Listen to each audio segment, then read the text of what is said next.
자, 이번엔 현대시합니다. 29페이지에 있는 15번의 보기를 보시죠. 자, 이건 꼭 봐야 하는 보기였어.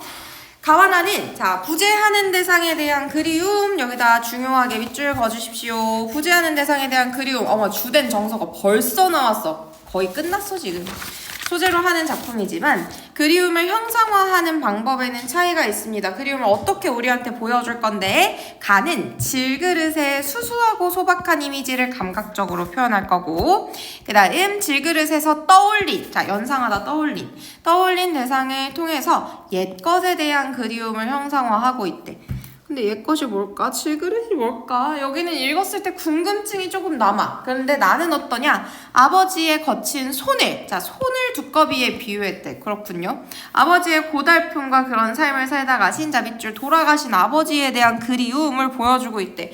얘들아, 이거 어려워? 안 어렵지? 나가 훨씬 더 쉽죠? 그래서 저는 뭐부터 읽어라? 이럴 때는 나부터 먼저 읽어라. 그래도 괜찮다 해서 분석도 나부터 하겠습니다. 아버지는 2마리의 두꺼비를 키우셨다. 얘들 우리 방금 보고 왔지? 두꺼비가 뭐 비유한다고? 손. 오케이. 아버지의 거친 양손을 지금 두꺼비라고 비유를 했습니다. 해가 말끔하게 떨어진 후에야 퇴근하셨던 아버지. 자, 꺽쇠로 묶어줄까요, 여러분? 보통 일반적인 회사원들은, 좀 괜찮은 회사들은 지금 9 to 6까지 안 하고 9 to 5, 그다음 9 to 4, 그다음에 뭐 8 to 4 이렇게 근무를 하거든요. 전 해당 사항 없어요. 자, 근데 아버지께서는 그렇게 아침에 출근했다가 아직 해가 남아있는 때 그런 때 퇴근을 하시는 게 아니고 말끔하게 떨어진 후에야 퇴근을 하시는데, 그러면 언제 퇴근해? 밤에 퇴근하시나봐, 그쵸? 자, 그리고 해가 말끔하게 떨어진이라는 표현을 굳이 왜 썼을까? 그냥 저녁이라고 해도 되는데, 아니면 뭐 밤에라고 해도 되는데 왜 떨어진이라는 표현을 썼을까라고 생각해보면 이게 하강 이미지를 가진 시어이지 않습니까? 그래서 이를 통해 아버지의 고된 삶을 조금 더 부각하고 싶었던 것 같습니다. 아버지는 두꺼비부터 씻겨주고, 그러니까 손을 씻는 거죠. 손을 씻고 늦은 식사를 했습니다. 자, 밑줄 동물 애호가도 아닌 아버지가 녀석에게만 관심을 갖는 것 같아 나는 녀석을 시샘했었습니다. 자, 뭐냐면 아버지의 힘든 삶, 이거 잘 이해 못했던 거야. 애기가 조금 철이 없었죠. 과거니까 그럴 수 있습니다. 자, 한 번은 아버지가 녀석을 껴안고 주무시는 모습을 보았는데 기회는 이때다 싶어서 살짝 만져봤죠. 궁금했어요, 여태. 그런데 녀석이 독을 이렇게 뿜어내는 통에 내 양눈이 한동안 충혈되어야만 했습니다. 에헤이, 지금 다쳤네, 그치? 자, 다친 건가? 다친 거라고 보기가 어려운데요, 그쵸? 왜냐면 이게 진짜 두꺼비라면 다친 것이겠지만 여기서는 아빠의 손을 만져봤고, 내가 지금 궁금했었잖아, 그치? 기회는 이때다. 벼르고 있었어. 그러다가 드디어 아빠의 손을 살짝 만진 거야. 근데 녀석이 독을 뿜어대서 양눈이 한동안 충혈되어야 했다고? 얘들아, 그러면 진짜 두꺼비가 여기 살고 있어갖고 얘가 독을 뿜었겠니? 아니지. 그럼 무슨 말일까? 정확한 심리는 사실 알 수가 없죠. 대신 우리가 추측을 해보자면 아빠의 그 까칠까칠한 손을 만지면서 하자가 무슨 생각을 했을까? 우리 아빠 너무 고생하신다 라는 생각을 하지 않았을까요? 그래서 아버지의 손을 만진 후 화자는 눈물을 보이고 있는 것입니다. 아버지, 전 두꺼비가 싫어요.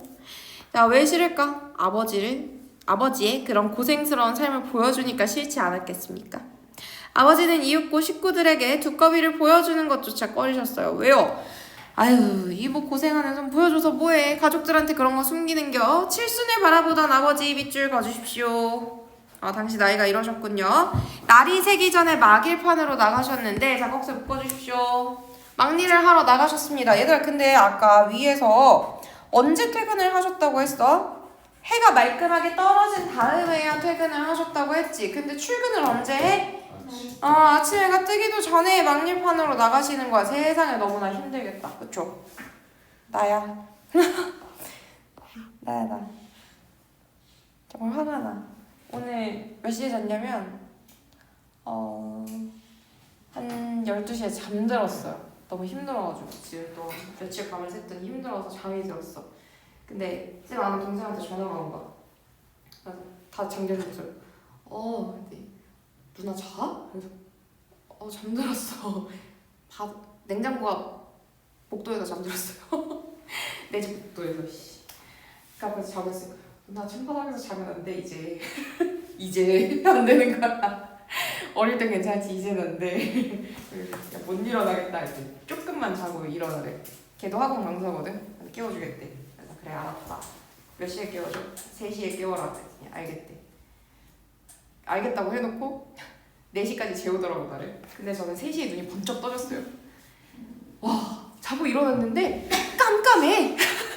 밖이 너무 깜깜해. 그래서 나 3시부터 일했잖아. 그리고 이제 아침에 6시에 출근했거든요. 밖이 그 애매한 푸른색인데 너무 기분이 나빴어. 난 밤에 일어나서 그 푸른 빛을 받으면서 지금 출근했잖아. 알지? 신새벽 그 진주난강 맑다 해도 오명가명 신새벽에나 보는 것을 아시죠? 추억에서 그것처럼. 그래서 나 오늘 몇 시에 갈 거야? 10시. 일찍 가면 10시야. 정시 퇴근하면 10시. 저를 생각해 주십시오. 알겠죠? 날이 새기 전에 막일판으로 나갔다가 다시 돌아오는 것입니다. 그때마다 잠들어 있던 녀석을 깨워서 손이겠죠. 자전거 손잡이에 올려놓고 페달을 밟았습니다. 자전거 타고 출퇴근을 또 하시네요. 자, 그 다음에 가니까 갑자기 동요가 한 구절 나옵니다. 두꺼봐 두꺼봐 헌집 줄게 새집도. 이거 굉장히 우리 흔하게 부르는 노래잖아요. 그쵸? 근데 두꺼비가 이 시에서 뭐였냐면 아빠의 거친 손이었단 말이야. 맞지? 두꺼비가 아빠의 손을 비유하는 거였으면 두꺼비의 집은 뭐야? 아빠 아니야? 그치? 근데 헌집을 준대. 우리 아빠 헌집이야. 그리고 새 집을 달래. 이 두꺼비 이 자식 뭐 하는 거야 지금? 결국 동요를 활용해서 이 아버지께서 돌아가셨다라는 걸 보여주는 것입니다. 왜냐면 두꺼비가 진짜로 주체일 리가 없으니까, 의지를 가졌을 리 없으니까. 아버지는 지난 겨울 두꺼비 집을 지으셨어요. 이제 지난 겨울에 돌아가셨어. 두꺼비와 아버지는 그 집에서 긴 겨울잠에 들어갔어. 봄이 지났으나 잔디만 깨어났습니다. 아버지와 두꺼비는 그 말하자면 겨울잠에서 깨어나지 못했지 아버지께서 돌아가신 거예요. 영면에 드신 거예요. 자, 내 아버지 양손엔 우툴두툴한 두꺼비가 살았었다라고 하는데 어라 이거 위에서 본 것 같지 않습니까? 1연에서 봤지요? 근데 1연이랑 다소 간에 조금 차이는 있습니다. 내용도 똑같고 문장 구조, 큰 틀은 비슷한데 약간 수식어구가 들어갔죠? 그래서 얘는 변형된 수미상관으로 볼 수 있어. 좀 크게 봤을 때 변형된 수미상관으로 넣을 수 있다. 자, 이런 수미상관 사용하면 당연히 처음과 끝부분에 똑같게 반복되니까 형태적 안정감 가지게 되죠? 그리고 내용을 보았을 때 두꺼비가 살았었다. 여운이 형성되지? 자, 이걸 반복함으로써 우리에게 그런 자신의 정서를 좀 더 효과적으로 전달하고 있습니다. 쉽죠? 두꺼비 쉽습니다. 자, 위에 있는 작품도 별로 어렵지 않아요. 올라가도 될까나? 괜찮을까나? 자, 가보자고. 자, 다음은 조지훈의 향문이라는 작품입니다. 자, 질그릇을 소재로 해서 옛것에 대한 그리움 보여준다고 했지? 가보자고. 자, 벌써 첫 번째 행부터 나와. 성터를 거닐다가 주워온 깨진 질그릇 하나. 자, 질그릇을 뭐 하다가 주웠어요? 성터를 거닐다가 주워왔습니다. 다 깨졌는데 왜 주워왔냐? 잘 모르겠죠. 근데 화자는요, 나는, 선생님은 왜 주워? 이러고 있는데 화자는 닦고 곱게 또 닦아서 열어둔 두벌에 이렇게 살짝 대보는 거. 약간 이상한 사람 같지? 굉장히 질그릇을 소중하게 여기는 모습입니다. 화자의 정성 보이고요. 그 다음에 두벌에 이렇게 소중하게 대고 있으니까 어머 시원하네. 소중하게 대고 있으니까 굉장히 아끼는 마음이야. 자, 근데 여기에 어떤 이미지가 쓰였냐면 열이 올랐대. 여기 따끈따끈하네. 촉각적 심상 들어가 있죠? 아무렇지도 않은 곳에 물을 녹는 옛 향기라. 자, 옛 향기에 밑줄 그어주십시오. 여기 후각이 쓰였네요. 지랑아리에 곱게 그린 구름 무늬. 자, 이건 눈으로 봐야 알 수 있지요. 시각적인 심상입니다. 금시라도 금방이라도 하늘로 피어날 듯. 자, 뭐뭐할 듯 지교 보이지요? 아른하다 라고 했어요. 자, 그럼 얘들아 다시 1연과 이어서 생각을 해보겠습니다. 질그릇을 하나 주었지. 소중히 여기고 있습니다. 자, 그걸 이렇게 대고 있자니 뭐가 떠오르는 거야? 옛날에 그 향기가 나 지금 생각이 나는 거야. 질그릇에 구름 무늬가 이렇게 새겨져 있었나 보지? 그걸 보니까 마음이 아른해지고 있대. 눈 감고 날개를 펴는, 나래가 날개입니다. 날개를 펴는 향기로운 마음에. 자, 향기로운 마음 한번 보겠습니다. 향기롭다 무슨 뜻이야? 향기롭다 이런 뜻이겠지? 마음을 보세요. 향기로운 마음. 근데 뭔가 미묘한 느낌이 들어. 왜냐하면 마음은 형태가 있냐 없냐? 없어. 추상적인 거지. 근데 향기롭다는 코로 냄새를 맡을 수 있지. 구체적인 거야. 그러면 내가 말하고 싶은 건 향기야, 마음이야? 마음에 대해서 말하고 싶어. 그래서 추상의 구체화가 되겠습니다. 향기로운 마음에 자 여기 시적 활용 보이지요? 그 옛날 할아버지 흰 수염이 아주까리 등불에 비치어서 자애롭다라고 합니다. 자, 할아버지 흰 수염이 지금 생각이 나는 거예요. 할아버지 수염 이렇게 하얀색 색채가 또 이미지가 떠오르고 아주까리 등불에 비추어서 자애롭다고 했잖아. 할아버지가 되게 엄하고 무서웠나? 굉장히 사랑도 많으시고 너그러우시고 인자한 분이셨나봐. 자애롭다라고 합니다. 자, 그럼 지금 분위기 전체적으로 따끈따끈하지, 그치? 옛날에 그런 따스한 모습들을 무엇을 통해서 떠올리고 있는 거야, 얘들아?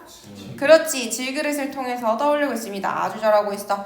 자, 그리고 아주까리 등불이라는 것은 그 옛날에 우리 민족이 많이 사용하던 기름이거든요. 그래서 신동엽 시에 보면은 아주까리 기름을 바른 그 여인이 뛰어가고 있는 모습 보인다 그러나? 뭐 그런 서술이 나옵니다. 그래서 이 아주까리 기름 우리 민족이 옛날부터 써오던 그 기름입니다. 좀 예스러운 느낌을 주는 소재라고 볼 수 있어요.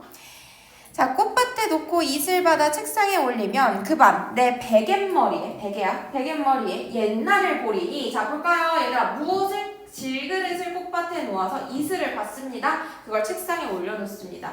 그리고 잠을 자면 내 베개머리에, 표면적 화자 보이죠?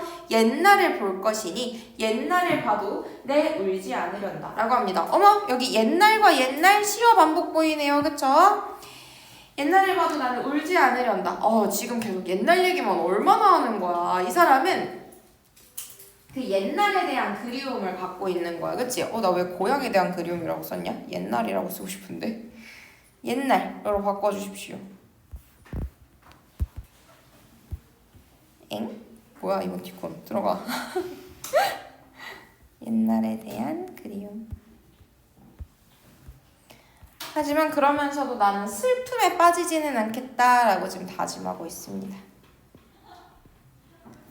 자, 이렇게 하면 이제 향문도 끝입니다. 질그릇을 소재로 해서 옛날을 떠올리고 있는 화자의 모습.